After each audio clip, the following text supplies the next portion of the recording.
ඒ වගේම අපි රාජ්‍ය සේවකයින්ගේ මේ වැටුප් ඉහළ නංවා තියෙනවා. ඉතින් මෙහෙම IMF ප්‍රෝග්‍රෑම් වල කිසිම රටක් ක්‍රියාත්මක වෙලා නැහැ. අඩු ගානේ මේ වෙනස පිළිගන්න තරම්වත් නිහතමානීකමක් නැතුව තමයි මේගොල්ලෝ මේ හැමදාම ඇවිල්ලා බොරු කියලා කොහේ හරි එක මීඩියා කට් එකක් ගහගෙන ඊට පස්සේ ඒක සෝෂල් මීඩියා වල දාගෙන මේක තමයි මේගොල්ලන්ගේ දේශපාලනය. දැන් ඒ දේශපාලනය කරලා ඒගොල්ලෝ හිතාගෙන ඉන්නවා ඒගොල්ලෝ දිනලා ඉන්නවයි කියලා. ඒක තමයි ලෝකම විහිළුව. කොහෙද ඒගොල්ලෝ දිනලා තියෙන්නේ? මොන කොතනද දිනලා තියෙන්නේ? මේ විපක්ෂයේ මේ කෑ ගහපු පක්ෂ එකක්වත් කොහෙවත් දිනලා නැහැ.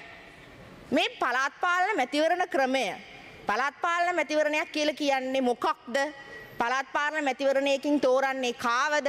කිසිම පළාත් පාලන ආයතනයක නාමල් රාජපක්ෂට දිලිත් ජයවීරට සජිත් ප්‍රේමදාසට කවුරුවක්වත් ඡන්දෙ දීලා නැහැ. එහෙම ඡන්දෙ ඉල්ලුවෙත් නැහැ. මොකක්ද ඒගොල්ලෝ දෙන පොකොට්ටාෂ? කොහෙද ඒගොල්ලෝ එහෙම ඡන්දයක් ඉල්ලුවේ?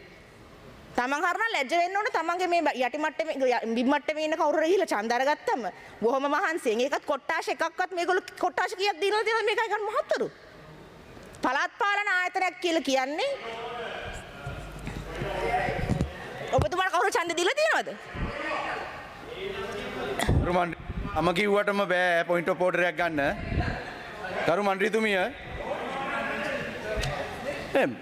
මුලස්රාඩ මන්ත්‍රීතුමා මම බොහොම පැහැදිලි ප්‍රශ්නයක් ඇහුවේ.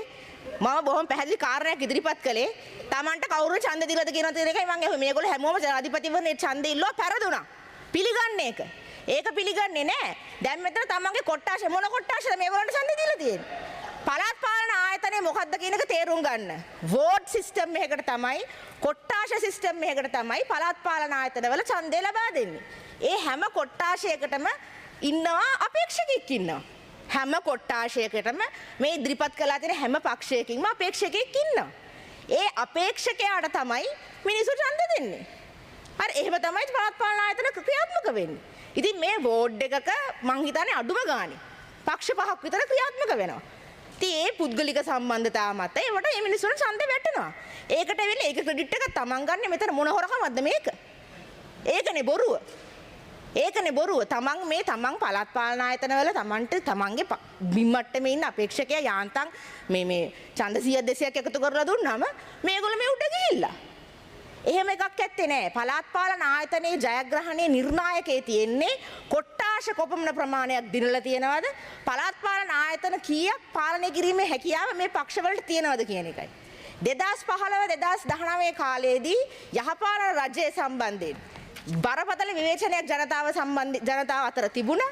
ජනතාවට රජයට පණිවිඩයක් ලබා දෙන්න අවශ්‍ය වුණා. ඒ රජයේ ජනවරම අවසానයි කියලා. ඒ පණිවිඩය ජනතාව ලබා දුන්නා. කොහොමද ලබා දුන්නේ? පොහොට්ටුවට පොදු ජන පෙරමුණට අති විශාල පළාත් ආයතන පාලන ආයතන ප්‍රමාණයක බලය ලබා දුන්නා. ජයග්‍රහණය ලබා දුන්නා. ඒක තමයි ජනතාවට ලබා දෙන පණිවිඩය. දැන් මේගොල්ලන්ට කවුද එහෙම ජයග්‍රහණයක් කරන් දීලා තියෙන්නේ? කොළඹ මහනගර සභාවේ නගරාධිපති හැටියට ඉදිරිපත් කරපු ඒ මහත්මයා අඩු ගන්න තමන්ගේ කොට්ටාෂය දිනලවත් නැහැ. හැබැයි මෙතන කතා කරන්නේ කොහොමද? කතා කරන්නේ මහා ජයග්‍රහණයක් කරගෙන තියනවා කියලා. ජාතික මැතිවරණ සහ පළාත් පාලන මැතිවරණ අතර ඡන්දය දැමීමේ විදිහ වෙනස්. අපේක්ෂකයින් වෙනස්.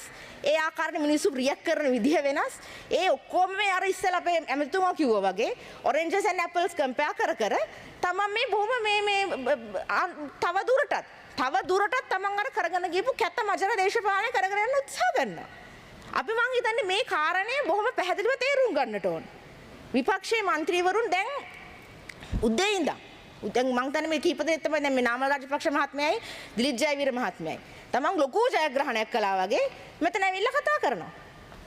පොදු ජන පෙරමුණට 2018 දී පළාත් පාලන ආයතන කීයක බලය ලබා දුන්නද ජනතාව? අද වෙනකොට එක ආයතනයක බලය නැහැ. අද වෙනකොට එක ආයතනයක බලය නැහැ විතර නෙවෙයි එක කොට්ටාෂයක් ජයග්‍රහණය කරලා නැහැ. ඒක නිසා මේ බොරුව. මේක තමයි බොරුව. මේක තමයි මිත්‍යාව. තමන්ගේ මීඩියා පවර් එක පාවිච්චි කර තමන්ට තියෙන මාධ්‍ය ආයතන පාවිච්චි කර ජනතාවට තමන් බොරු කිව්වේ නැහැලු. ජනතාව මෝඩයෝ කියලා හිත අපි කිසිම අවස්ථාවක අපි මේක බොහෝම වාරයක් අපි මේක ප්‍රකාශ කරලා තියෙනවා. අපි ජනතාවගේ ඡන්දයට ජනතාවට ඡන්දය ලබා දීමට දෙන බුද්ධිමත්කමට අපි පක්ෂයක් හැටියට ගරු කරනවා. අපි ඒක පිළිගන්නවා. අපි කිසිම අවස්ථාවක ඒ ජනතාවට අපහාස කරන්න ඉඩ ලබා දෙන්නේ නැහැ. අපි එහෙම හිතන්නෙත් නැහැ. ජනතාවට අපහාස කරන්නේ බොහොම පැහැදිලිව තමන්ගේ මාධ්‍ය ආයතන පාවිච්චි කරමින් මේ ඡන්දලං කරලා නයි පෙන්නපු මිනිස්සු දැන් ඉඳගෙන කියනවා මේ අපි මිනිස්සුන්ට අපහාස කළාලු. අපි මිනිස්සුන්ට මෝඩයෝ කියලා කියනවා. අපිට ජනවරමේ බර තේරෙනවා. ඒක අපිට අමුතුවෙන් මේ ඊටපු හොරු ඇවිල්ලා පැහැදිලි කරන්න අවශ්‍යතාවයක් නැහැ. අපිට මොකද ජනවරමේ බර කියන එක. ඒක නිසා අපි ජනතාව අපි මේ මැතිවරණ ප්‍රතිඵලය කියවා ගන්නේ ජනතාව අපිට අපේ ඔවුන්ගේ විශ්වාසය ප්‍රකාශ කිරීමක් හැටියට පමණයි.